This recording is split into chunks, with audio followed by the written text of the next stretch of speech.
So today I wanted to address the topic that Reena had brought up about acknowledging your dark side.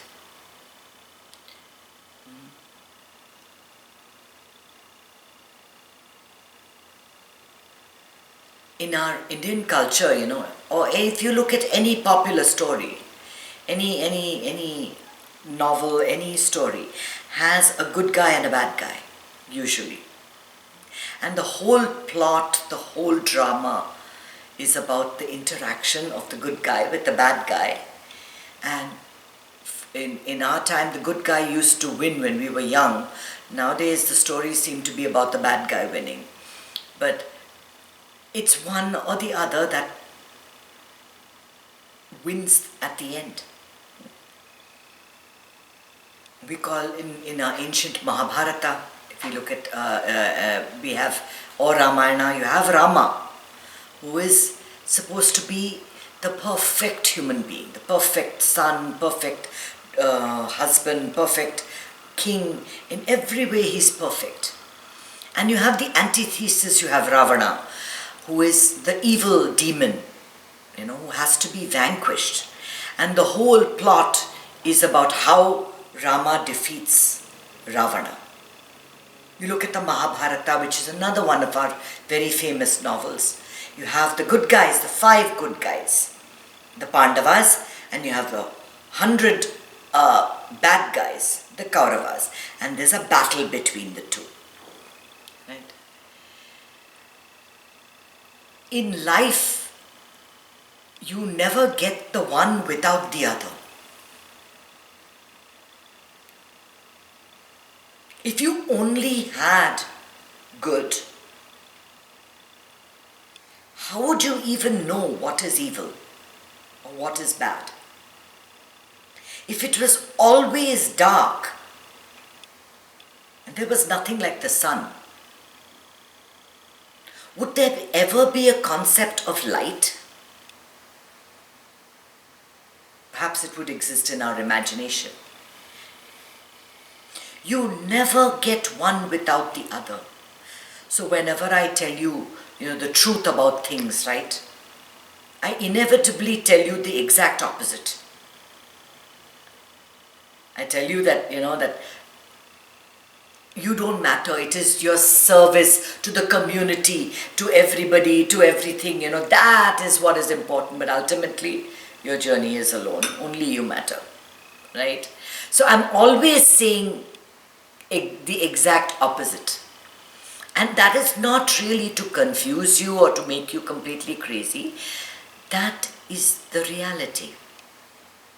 You always have both sides. You always have the Ravana waiting to pop his head up. I mean, those famous cartoons that you see, the good guy and the bad guy. We have the bad guy popping up every now and again, right? You're presented with a bowl of chocolates and you shouldn't have it. You're diabetic. There's always the bad guy that says, have one. Just one. A teeny bit, a little bit in your mouth, to feel good. It's good for you, deserve it. You've struggled so hard, you've had such a hard time, lockdown has been so bad for you. Just have one. And then you take it. And then you're sucked into this whole world of guilt and blame and anger and disappointment and misery and the rest of it, right? All started by just that taking one piece of chocolate and putting it into your mouth. Are you a bad person because you did that one little act? That little act, does that define who you are? No. It happens just like the good things happen. There are so many occasions where the bowl of chocolate was there and you said, not today. Without any effort, without blaming yourself, hitting yourself. You said, not today. Why? Maybe you had eaten a whole wonderful meal at that time and you were completely satisfied. You were completely even. When your prana is down,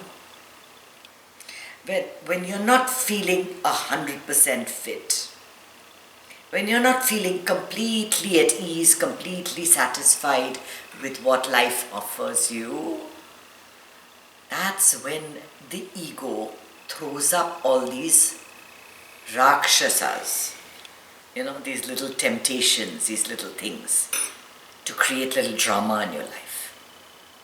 In a normal state, when you're happy and everything is good, everything is fine, what that person says about you will never affect you. That person might say, my God, you've put on a lot of weight.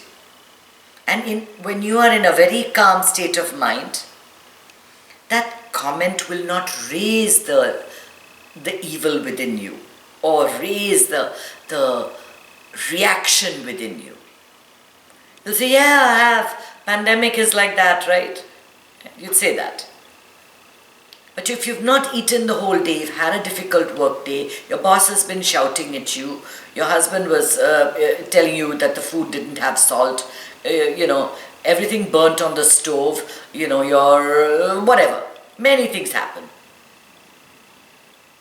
And that person passes that comment, immediately you'll say, you're not doing any better, you're even fatter than I am. It will not take anything for that comment to come. Neither are you an angel because you said something, nor are you the devil because you said something else. We all have all of this working in conjunction, and all of life is this symphony that we're trying to create. We don't want these discordant notes coming. We're trying to have this really nice orchestrated life.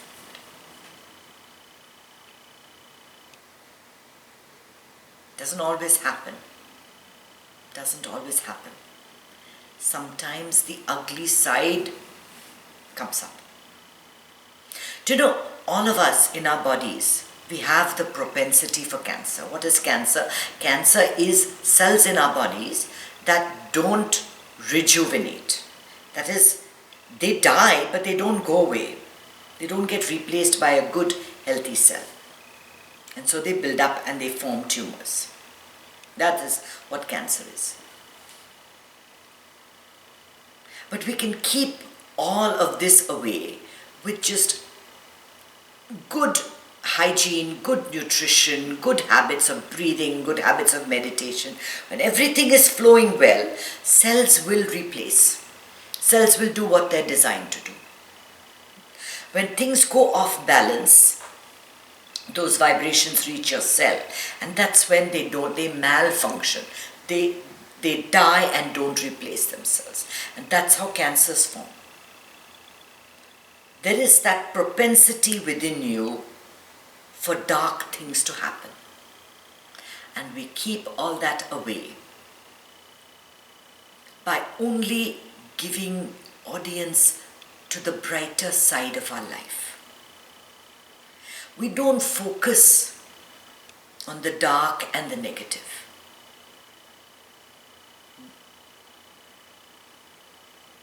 We don't denounce. We acknowledge that this exists. This constant need to label all of this that's happening around us. He is a thief, he is an assassin, he is evil, let's lock him up, let's put them all in jail. He takes drugs, so we shall put him in jail. Doesn't matter that we are drinking alcohol in our backyard, which is also a drug. It's all a matter of degree, right? We lock them up because we are afraid to look at ourselves. We see in them what we can be. And we say, no, no, no, no, no, we don't want that. Let's lock them up forever. We don't give them a chance to look into the light. You think that all of us are born criminals? No. But in a moment we can become criminals. In a moment your life can change.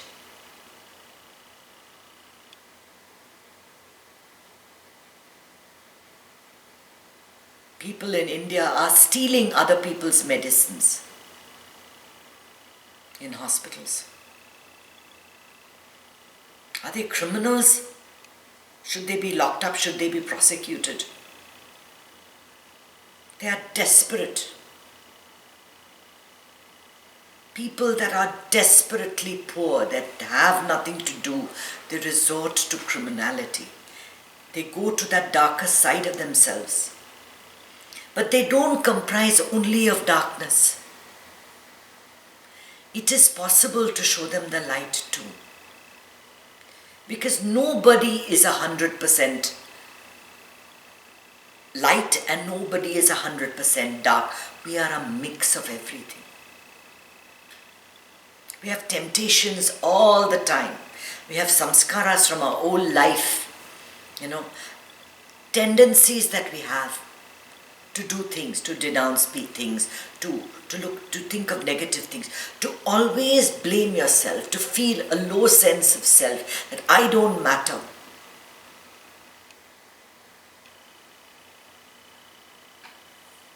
Those are dark tendencies too. We're not all always born optimistic. I'll tell you personally, it appears when I talk, in all my talks, as if I'm always upbeat and positive. No, I'm not. I struggle. My life has been a struggle. And I keep at it. Sometimes, when someone points it out, the anger rises. How dare you tell me? Right? Because that's the old way of thinking. That's when your prana is not at its highest. You don't see the wisdom in it. But afterwards, in hindsight, you realize that we all give in to a negative tendency to criticize, to complain, to label at certain times in our life, in certain aspects of our life. Not all the same. We are not all the same. There are people that use very abusive language.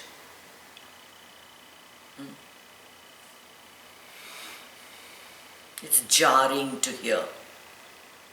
Constantly throwing abrasive words at you. Not abusing you, but it's just the way they talk. The way the modern people talk to each other. They're not abrasive people. It's just abrasive language. You see, these things rise and fall in you. You are not either the good or the evil.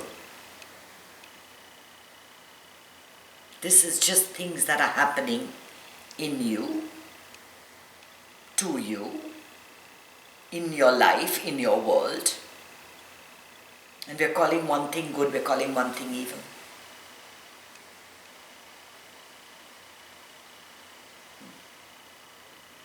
If you go and kill your neighbor's dog, you'll be prosecuted for it.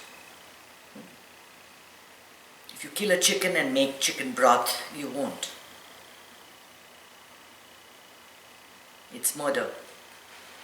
Just the same. Right? Labeled one as okay and one not as okay. It's a society that we live in. So you'd feel no guilt at all eating a chicken. But if you made dog curry, you would feel guilt. Right? Oh my God, that person eats. Labels. Nothing is either good not or bad.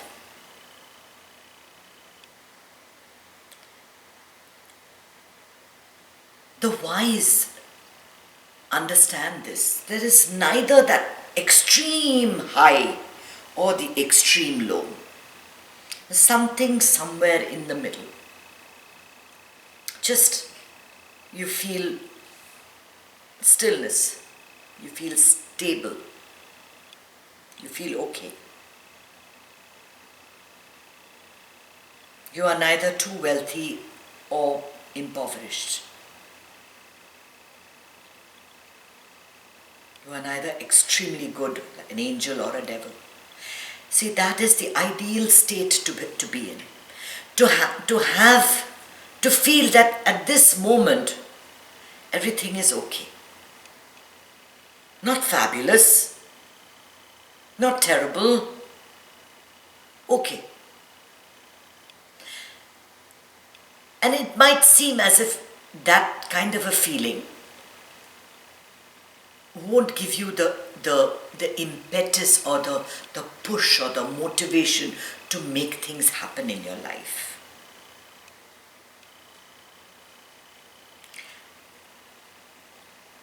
But it isn't true.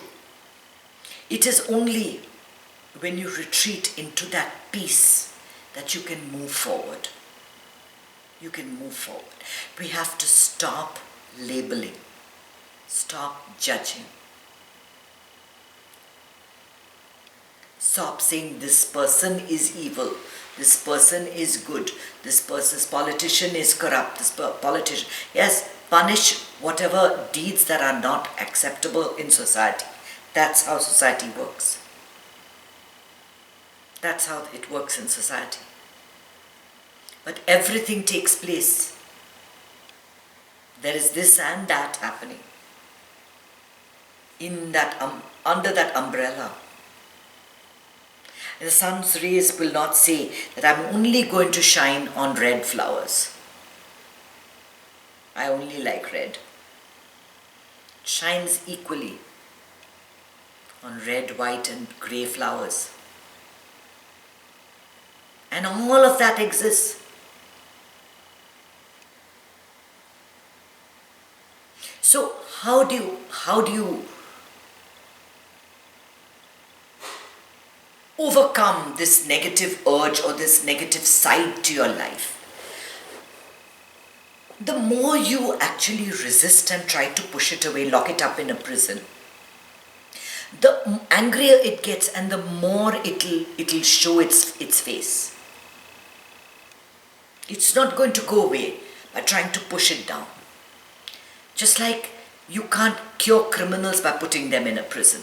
Because prison is a school of crime, those that go out stealing a loaf of bread will come out as murderers.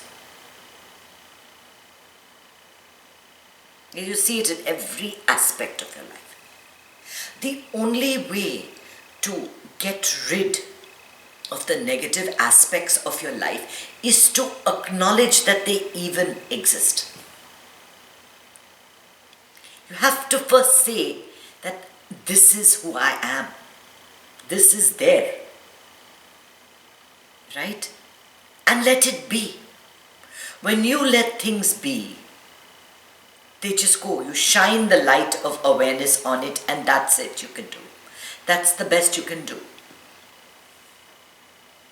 Have a vision of where you want to be, and all your actions in the moment will start gearing themselves towards that.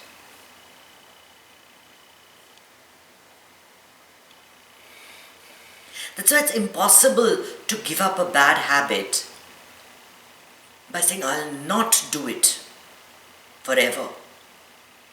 The more you feel strongly about not doing it, the more the temptation to do it, the addiction comes up. If you resolve that just for this day, I'm going to relax. I'm not going to have any desires or needs rising. And when it rises, you observe it and say, okay, there's the desire. Okay, I'm not going to do anything about it. You can do it for just today. It's not a lot to ask. Just for this 1 hour. And then do it for another hour. And then do it for another hour. That's how we get rid of things. We don't resist and push it out. The more you push it out, the more the desire to have it comes back. Because all that is negative, all that is forbidden is much more attractive than this boring life that we have where we are all, got everything. This is all very boring, very mundane. All the exciting stuff is the forbidden stuff, right? All the good food and, all the drinking and all the other things. Instead, if you just change the way you think and embrace the boring, everyday, present moment completely with whatever it brings, you're in a much better place. There is something that settles in you. Something that settles, and then there's no labeling. There's no judging the moment. There's no saying, oh, I'm very peaceful, I'm anxiety free, I'm tired. There's nothing. It's just nothing. It is nothing. It's nothing spectacular. This moment when you go into that meditation, it's just nothing. But in that nothing is everything. Everything exists in that nothing.